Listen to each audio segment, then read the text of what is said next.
Today we're going to install a brand new mass airflow sensor on this 2018 Honda Civic Si.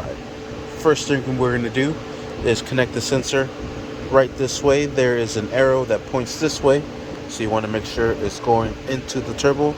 We're going to use the both screws that we used to remove the original from here, and we're going to use a Phillips screwdriver to secure these down.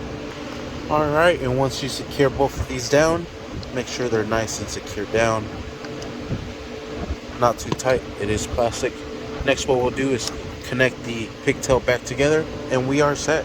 And that is how you install a new mass airflow sensor on this 2018 Honda Civic Si. Thank you for watching. Please like and subscribe.